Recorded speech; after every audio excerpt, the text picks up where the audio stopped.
Takut sama istri. Jadi Ustaz tidak takut sama istri. Ngapain saya mau takut sama istri? Cuma istriku lebih berani dari saya.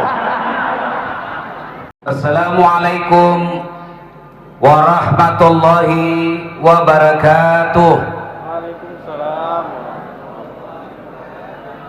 Alhamdulillah, alhamdulillahi rabbil alamin. Wa bihi nasta'inu ala umurid dunya wa ala alihi wa sahbihi ajma'in. Amma ba'd. Faqad qala Allah subhanahu wa ta'ala fi kitabil karim wa huwa asdaqul qailin. A'udzu billahi minasy syaithanir rajim. Bismillahirrahmanirrahim. Ya ayyuhalladzina amanu taqullaha haqqa tuqatih wa la tamutunna illa wa antum muslimun. Wahai orang-orang yang beriman, bertakwalah kalian kepada Allah dengan sebenar-benarnya takwa, dan janganlah kalian mati kecuali dalam keadaan beragama Islam. Ayat ini tiap Jumat dibacakan khatib. Tidak sah khutbah Jumat apabila khatib tidak membaca ayat ini. Kenapa ayat ini diulang-ulang tiap pekannya? Karena peringatan ini sangat penting. Apabila Bapak Gubernur di kantor gubernur setiap pekannya ada pengumuman yang diulang-ulang tiap pekan, maka pengumuman dan perintah itu pasti penting. Ayat ini tiap Jumat dibacakan khatib. Tidak sah khutbah Jumat apabila khatib tidak membaca ayat ini. Berarti ayat ini sangat penting. Jangan kamu mati. Rasa-rasanya tidak masuk akal ini ayat. Jangan kamu mati. Berarti kita yang tentukan itu mati. Udah saat jangan kau mati nah. Berarti saya yang ngatur. Jangan mati. Berarti mau-mauku. Mau besok, mau lusa, mau setelah menikah, mau sebelum menikah. Ya mau-mau saya. Jangan kamu mati. Rasa-rasanya tidak masuk akal kan? Orang kaya, orang miskin, Mati. raja-raja, Mati. rakyat biasa, Mati. duda, Mati. jangan dulu. Coba. Semua mati. Berarti yang jadi masalah bukan mati. Sebab apa? You siap atau tidak pasti mati. Berarti yang jadi masalah illa wa antum muslimun, kecuali dalam keadaan beragama Islam. Berarti ayat ini Allah ingin sampaikan kepada kita, wahai Das'ad, kamu lahir agamamu Islam, kau dewasa ngurus KTP, kau tulis agamamu Islam, kau nikah syariat Islam, bikin SIM tertulis agama Islam, tapi hati-hati, belum tentu kau bisa mati dalam keadaan Islam. Allah ingin ingatkan kepada kita, hati-hati kalian, belum tentu matimu mati dalam keadaan Islam. Siapa mereka? Contoh ya, jangan marah. Contoh, lagi sabung ayam digrebek, didapat sama polisi. Jangan lari. Polisi syariah katakan jangan lari, masih lari. Dicari sama polisi, jangan lari, masih lari. Terpaksa tembak peringatan, tembak ke langit. Tembak kedua kali, masih lari. Tembak 3 kali, masih lari. Terpaksa dilumpuhkan. Kakinya ditembak, kepalanya dikena. Saya tanya temanku yang polisi, bagaimana ceritanya? Kakinya kok tembak, kok kepalanya dikena? Dia bilang waktu ditembak dia jongkok Ustaz. Pantaslah kok kena kepalanya. Mati. Dia ditengarai mati dalam keadaan kafir. Kenapa? Dia mati lagi dalam keadaan maksiat. Itulah sebabnya selalu diingatkan. Anak muda ngelem lem box, dia campur lem tikus. Jangan kau campur lem Korea, tidak mau tak buka mulutmu itu. Ngelem. Mabuk dia, mabuk setengah, dia ambil motornya. Bayangkan saudara-saudara, mabuk setengah, naik motor, dia listrik, dikira aspal. Wah, mati kafir kau. Kenapa? Kau dalam keadaan teler. Nauzubillah min dzalik. Inilah sebabnya Allah selalu ingatkan tiap pekan, hati-hati, bisa kau mati dalam keadaan kafir. Salah satu sebabnya karena kalian hobi dan suka makan makanan haram. Nauzubillah min dzalik. Wa qala idzan, Allah kemudian berfirman, Bismillahirrahmanirrahim, Innallaha wa malaikatahu yusalluna 'alan nabi ya ayyuhalladzina amanu sallu 'alaihi wa sallimu taslima.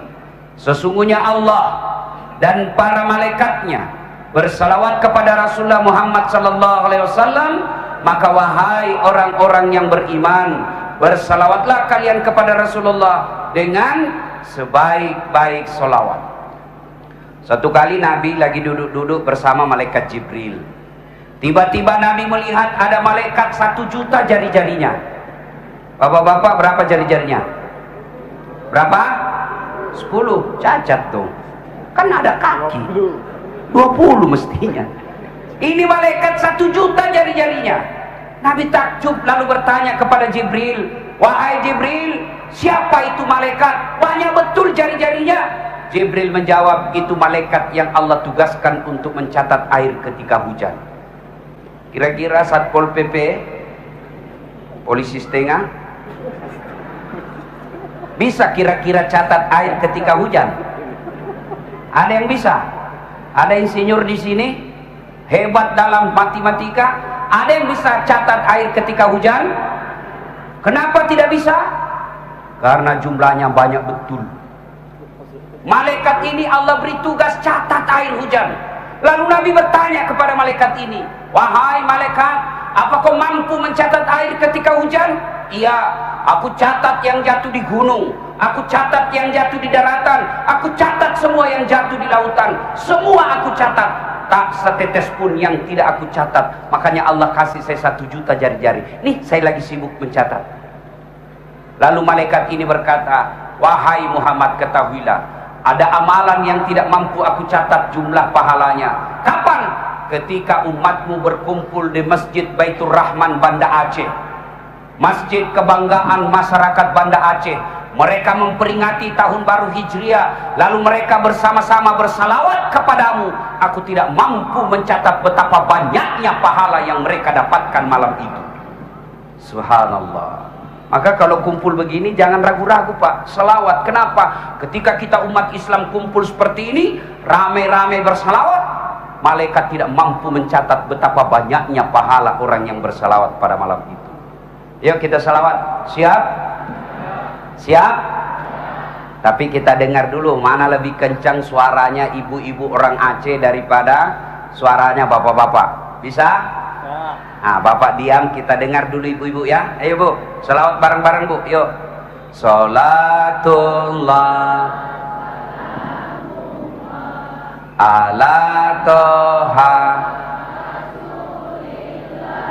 salatullah salamullah. Masya Allah. Ini bukan keras Pak, ini namanya syahdu. Suara begini yang kasih nafsu laki-laki.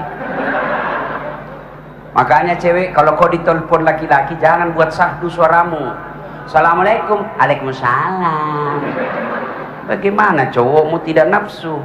Lagi di mana Dek? Di rumah aja Kak. Lagi ngapain? Baring-baring. Bagaimana cowokmu tidak nafsu? Coba kalau ditelepon kasih tegas. Assalamualaikum. Waalaikumsalam. Lagi ngapain? Baring-baring. Apa? Kenapa tanya-tanya? 2 hari tidak diteleponnya kau. Waalaikumsalam. Ibu diam, kita dengar ini bapak-bapak. Kita dengar ya. Pak, jangan mempermalukan laki-laki. Ayo, yuk. Ibu diam, kita dengar nih bapak-bapak nih. Salatullah ala toha, salatullah ala Yasin Habib. Masya Allah, kentara keturunannya Cuk Nyadin.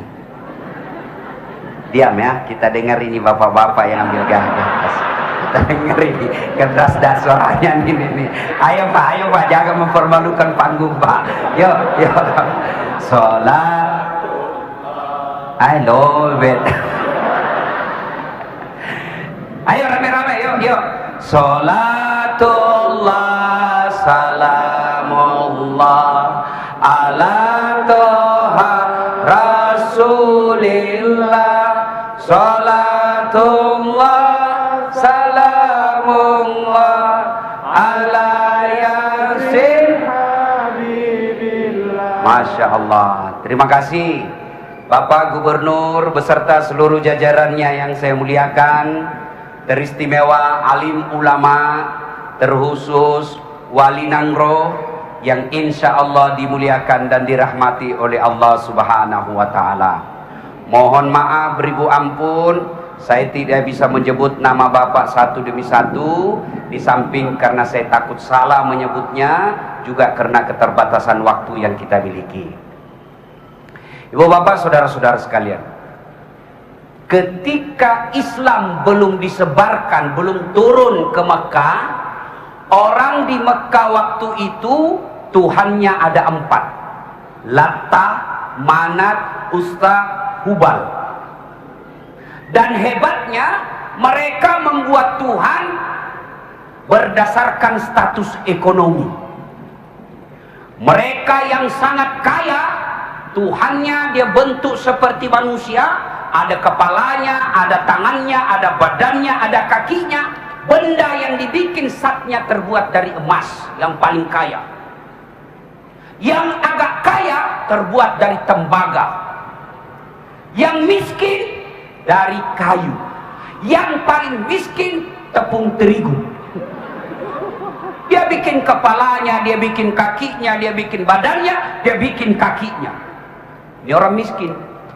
Selesai dia sembah, lapar dia punya.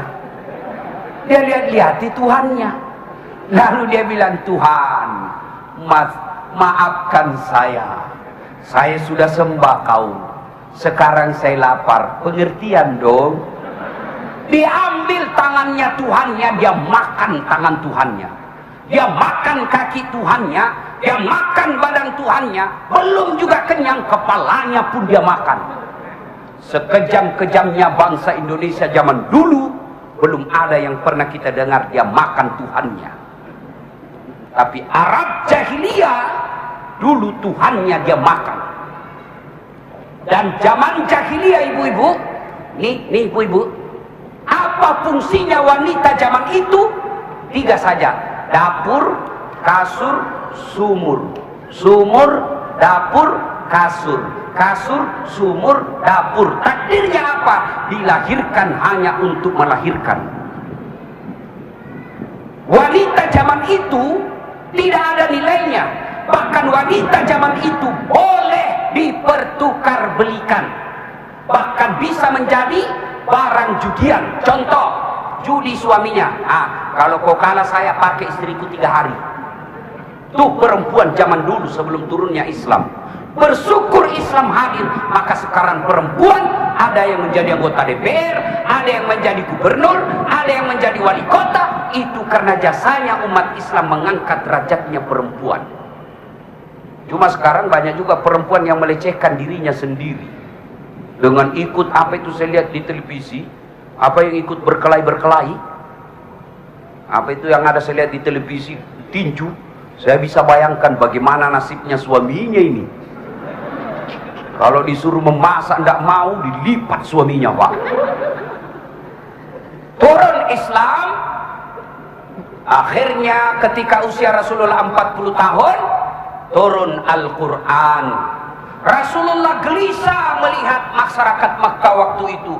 Kenapa ini sekampungku? Kenapa ini saudara-saudaraku? Kenapa ini orang-orang Makkah menyembah selain Allah? Akhirnya beliau melakukan perenungan di Gua Hira. Lalu pada saat itu 17 Ramadan yang kita kenal dengan peringatan Nuzulul Quran, turun Jibril. Dia peluk Nabi, Iqra, baca. Saya tidak tahu baca. Iqra, baca. Saya tidak tahu membaca. Dipeluk lagi sampai Nabi sesak napas. Akhirnya Nabi mengikuti, Iqra bismi rabbikal ladzi khalaq. Turun.